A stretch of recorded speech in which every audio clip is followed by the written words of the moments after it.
There's something deeply unsettling about a person vanishing without a trace. No clues, no answers, just an empty space where someone used to be. The world moves on, but the questions linger, gnawing at the edges of our minds. What happened to them? Are they out there somewhere, waiting to be found? Or did something far darker swallow them whole? In this episode, we're diving into 7 missing persons cases that have baffled investigators, haunted families, and left us with more questions than answers. These are stories of lives interrupted, of trails gone cold, and of mysteries that may never be solved.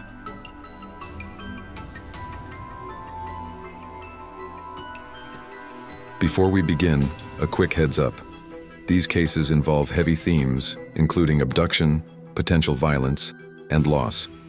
So viewer discretion is strongly advised. As always, remember to hit the like button, subscribe, and turn on post notifications to stay up to date with the channel. All right, let's dive into the video.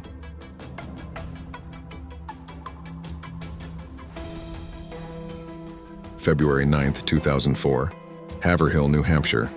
A cold, quiet night on Route 112.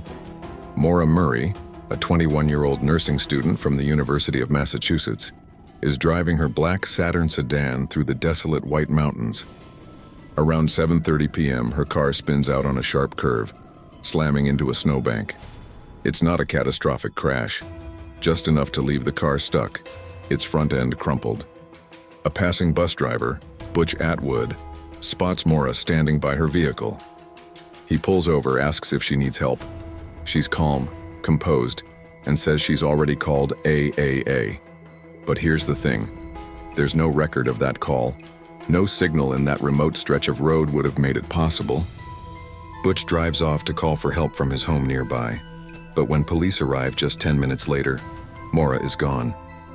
Her car sits abandoned, locked with her debit card, credit cards, and a copy of Not Without Peril, a book about hiking disasters in the White Mountains, tucked inside.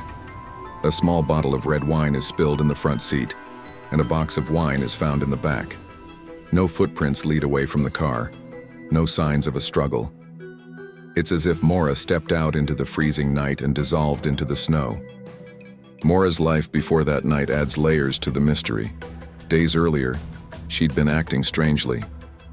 On February 5th, she broke down in tears at her campus job, mumbling something about her sister. 2 days later, she crashed her father's car in a separate incident, causing $10,000 in damage.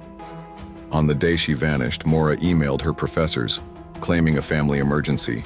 Her family later said no such emergency existed. She packed her dorm room, searched for directions to Burlington, Vermont, and withdrew $280 from her bank account. Was she running from something? Or to something?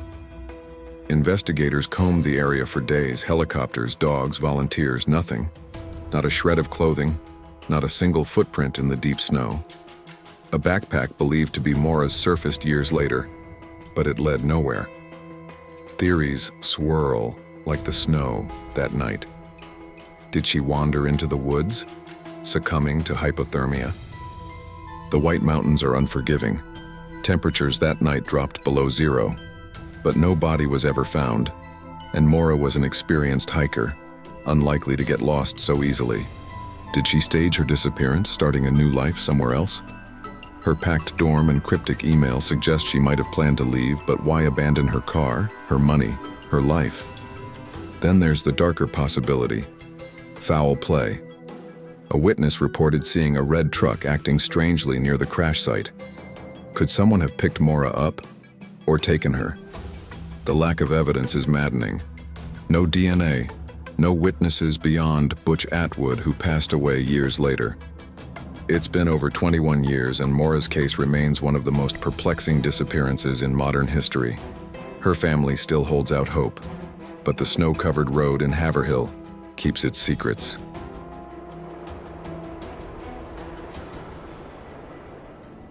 June 7, 1992, Springfield, Missouri. It's the morning after high school graduation, a time for celebration. But for Cheryl Levitt, a 47-year-old hairdresser, her 19-year-old daughter Susie Streeter, and Susie's friend Stacy McCall, 18. The day marks the start of a nightmare. The three women vanish from Cheryl's modest home on East Delmar Street, leaving behind a scene that's as baffling as it is chilling. Susie and Stacy had been out celebrating, hopping between graduation parties. Around 2 a.m., they decide to crash at Cheryl's house. Their cars are parked in the driveway, their purses lined up neatly inside. Cheryl's cigarettes, her glasses, her keys, all untouched. The TV is still on, casting a flickering glow over the living room. The family dog, Cinnamon, is agitated, pacing. The only sign something's wrong? A broken light bulb on the porch, its glass scattered across the steps. Friends arrive at the house later that morning expecting to find Susie and Stacy ready for a day trip to a water park. Instead, they find nothing. No one answers the door. The women's belongings are there, but they're not. A strange detail emerges, an obscene voicemail on Cheryl's answering machine, possibly left by the abductor. It's accidentally deleted before police can analyze it. Another friend receives a creepy call that day, a man's voice making lewd comments. Coincidence or a taunting clue? Police descend on the house, but the scene's already compromised. Friends and family, desperate for answers, have walked through, touching surfaces, cleaning up the broken glass.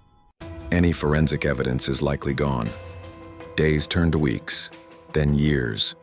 No bodies, no suspects, no answers. The Springfield Police Department follows hundreds of leads, sightings, tips, even a convicted rapist named Robert Craig Cox, who claims to know what happened but offers no proof. His taunts lead nowhere. What makes this case so disturbing is the sheer impossibility of it. 3 women, gone from a locked house with no signs of forced entry. Were they lured outside? Abducted at gunpoint? The cash in their purses, untouched. Their cars, still parked. The dog, left behind, barking into the void. Theories range from a targeted kidnapping to a random act of violence. Some point to Susie's involvement in a prior court case against a criminal acquaintance, but it's a dead end. Others wonder if Cheryl, a single mother with a quiet life, had enemies no one knew about. The truth? It's buried somewhere in the silence of that house. Over 33 years later, the Springfield Three remain one of America's most haunting mysteries. The families still search, still hope, but the case grows colder with every passing year. And we'd like to put posters in your windows, on your doors. Okay. I feel like I'm in a bad dream. September 20th, 1988, Belen, New Mexico. Tara Calico, a 19-year-old college student, sets out for her daily bike ride along Highway 47. She's athletic, responsible, and always tells her mother Patty to come looking for her if she's not back by noon. That morning, Tara doesn't return. Noon comes and goes. Patty drives the route, heart pounding, but finds no sign of her daughter. Only a few pieces of Tara's Sony Walkman, shattered on the roadside, hint at something sinister. Tara's disappearance sparks a massive search. Witnesses recall seeing a white or light-colored pickup truck tailing her that morning, its driver unknown. Police scour the desert, but Tara's bike, bright pink, impossible to miss, is never found. Her body doesn't turn up. The case stalls, leaving her family in agony. Then, nearly a year later, a chilling discovery reignites the mystery. In June 1989, a woman in Port St. Joe, Florida, found a Polaroid photo in a convenience store parking lot. It's dropped from a white van with no windows. The image is gut-wrenching. A young woman and a boy, both bound with duct tape, gagged, lying on a bed or mattress. The woman's eyes are wide with fear, her dark hair matted. A copy of Vladimir Nabokov's Lolita lies next to her. Patty Calico sees the photo on a TV special and freezes. The woman looks like Tara. A scar on her leg, barely visible, matches one Tara had. The boy resembles Michael Henley, another missing teen from New Mexico, though his remains are later found, ruling him out. The Polaroid becomes the case's centerpiece, but it's a double-edged sword. Is it really Tara? The FBI's analysis is inconclusive. Some experts say the photo looks staged, possibly a cruel hoax.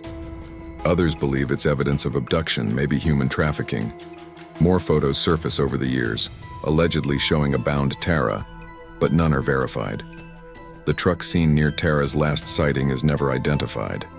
A local sheriff claims in 2013 that he knows who killed Tara, naming 2 now deceased suspects.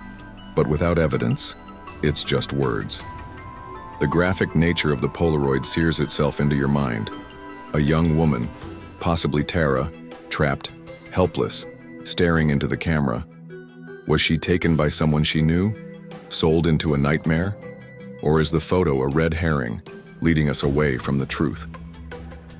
37 years later, Tara's bike, her body, and her story remain lost in the New Mexico desert.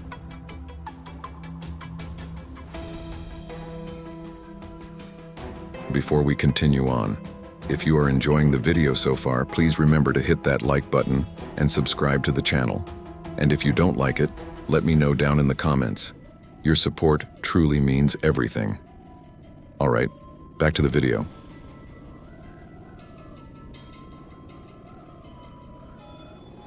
March 24th, 1998. The Rhapsody of the Seas, a Royal Caribbean cruise ship, is docked in Curacao, Netherlands, Antilles. Amy Bradley, a 23-year-old from Virginia, is enjoying a family vacation. She's vibrant, outgoing, a recent college grad with dreams of starting her career. Around 4 a.m., she's seen on the ship's balcony with her brother, Brad. They chat, laugh, then part ways. By morning, Amy is gone. Her disappearance is immediate and baffling. Her sandals are found on the deck, her cigarettes nearby. The ship is searched top to bottom, cabins, decks, even the water below. Nothing. Amy's family is adamant. She didn't fall overboard. She was a strong swimmer, and there's no splash, no scream, no body. The crew's response is sluggish, failing to lock down the ship or alert authorities promptly. By the time the FBI gets involved, hours have passed. What makes this case so disturbing is what comes later. In 1999, a U.S. Navy sailor claimed he saw Amy in a Barbados brothel. She approached him, said her name was Amy Bradley, and begged for help, saying she was being held against her will. He didn't report it at the time, thinking it wasn't his business. By the time he comes forward, the trail is cold. In 2005, a private investigator received a photo from an adult website. A woman who looked strikingly like Amy, posed in lingerie, eyes vacant. Sightings continue. Curacao, San Francisco, even Canada.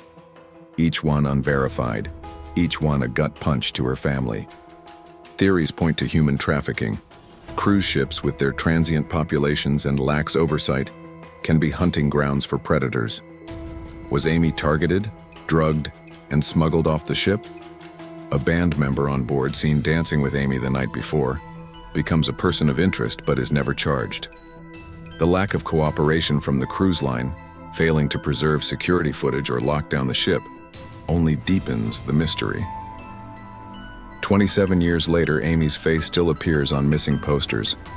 Her parents have spent their life savings chasing leads, from shady informants to dead-end sightings.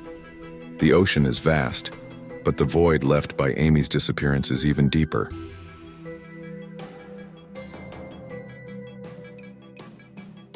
October 8, 2009, the Sans Bois Mountains, Oklahoma. Bobby Jameson, 44, Sherilyn Jameson, 40, and their 6-year-old daughter Madison set out to view a remote 40-acre plot of land they're considering buying. They're a tight-knit family, though not without struggles, financial troubles, health issues, and rumors of tension. Their white pickup truck is found days later abandoned on a dirt road. Inside, their malnourished dog, Maisie, barely alive. Their cell phones, wallets, and $32,000 in cash, stuffed in a bag. No sign of the Jamesons. The case takes a surreal turn when investigators review security footage from the family's home, recorded hours before they vanished. Bobby, Sherilyn, and Madison are seen loading their truck, moving back and forth in a trance-like state. Barely speaking, their faces blank. It's as if they're under a spell.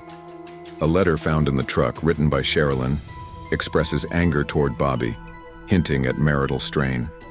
Rumors swirl. Were they involved in drugs? A cult? Paranoid about supernatural forces? Sherilyn's family mentioned her belief in spirits, even claiming their home was haunted. 4 years later, in November 2013, hunters stumble across skeletal remains in the mountains, 3 miles from the truck. It's the Jamesons. The bones are weathered, scattered by animals. The medical examiner can't determine a cause of death. No bullet wounds, no stab marks, no clear trauma. Just bones in the wilderness. Theories explode. Did they get lost and succumb to exposure? The cache and their trance-like behavior suggest otherwise. Was it a murder-suicide? Bobby and Sherilyn had struggled with depression. But why take medicine? Foul play seems likely. Drug deals gone wrong, a land dispute, or even a targeted hit. But no evidence supports any theory. The graphic image of a family's remains scattered across a desolate mountain is haunting enough. But it's the footage of them moving like ghosts, the cache left behind, the unanswered questions that make this case linger. 16 years later, the Sans Bois Mountains hold their secret tight.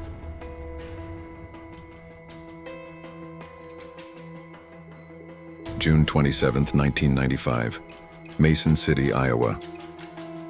Jody Huisentroot, a 27-year-old news anchor for KIMT-TV, is running late for her morning broadcast. She oversleeps, answers a call from her producer around 4 a.m., and promises to be at the station soon. She leaves her apartment, steps into the parking lot, and vanishes. Hours later, police find her red Mazda Miata still parked outside. Her keys are bent in the door lock, as if snapped during a struggle. Her high heels, a hairdryer, and earrings are scattered on the ground. Neighbors report hearing a scream around 4:30 a.m. A white van was seen idling nearby, but it's never traced. Jody's disappearance sends shockwaves through the small community. She's a local celebrity, her face on billboards, her smile lighting up the morning news. The signs of a violent abduction are unmistakable. The bent key, the scattered belongings, the scream. Yet no blood, no DNA, no body. Police chase leads. A convicted sex offender with ties to the area, a friend of Jody's who acted strangely, but no one is charged. A journal found in her apartment hints at personal struggles, but nothing concrete. The case grows colder with each year. In 2001, a tip led to a search of a nearby river, but it turned up empty. In 2017, a new witness claims to have seen a struggle in the parking lot, but the details are vague, unreliable. Jody's family clings to hope, but the reality is grim. Someone took her, and they've covered their tracks well. The image of her belongings strewn across the asphalt, her scream echoing into the dawn, is a wound that won't heal. 30 years later, Jody's story is still unwritten. You are watching News Channel 3 Daybreak. The time is 6 o'clock, 64 degrees, some light showers. July 8, 2014, Varna, Bulgaria. Lars Mittank, a 28-year-old German tourist, is wrapping up a vacation with friends at the Golden Sands Resort. He's young, healthy, ready to head home. But a week earlier, he got into a fight over a soccer rivalry, leaving him with a ruptured eardrum. A doctor advises him not to fly, so his friends leave without him. Lars stays behind, alone, in a foreign country. His behavior grows erratic. He calls his mother, frantic, claiming people are following him, trying to kill him. He checks into a cheap hotel, then heads to Varna Airport to catch a flight home. What happens next is captured on CCTV, and it's one of the most unsettling pieces of footage in true crime history. Lars enters the airport terminal, backpack slung over his shoulder, looking nervous. He glances around as if expecting someone. Suddenly he bolts, sprinting out of the terminal past security, across a parking lot, and into a dense forest nearby. He leaves everything behind, his backpack, his wallet, his phone. Lars Mittank is never seen again. The footage is chilling because it's so abrupt. One moment he's standing there, anxious but composed. The next, he's running for his life, as if something, or someone, terrified him. Was it a psychotic break? The medication he was prescribed for his ear injury, cetirizine, can cause agitation in rare cases. Or was he really being followed, as he told his mother? Bulgaria's crime rates and lax investigations don't inspire confidence. The forest he fled into is vast, thick with underbrush. Search teams find nothing. No body, no clothes, no trace. Lars's mother still searches for him, clinging to the hope he's alive, perhaps living off the grid. But the reality is stark. A young man, alone, running into the unknown. 11 years later, the CCTV clip is all we have. A fleeting glimpse of a man consumed by fear, swallowed by the forest.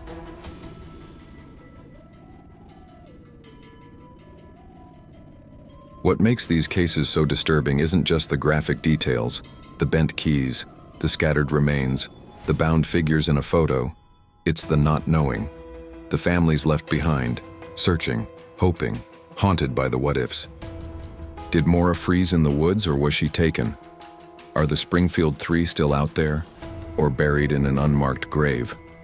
Is Tara's face in that Polaroid, or is it a cruel coincidence? Was Amy trafficked, her identity erased? Did the Jamesons meet a violent end, or did they choose to vanish?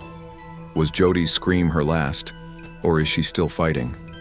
And what made Lars run, never to return? As of this writing, these cases remain unsolved. Tips still trickle in, but the trails are cold, the evidence eroded by time. Thank you so much for watching. If you enjoyed this video and want to see more, then check out these videos on the screen now.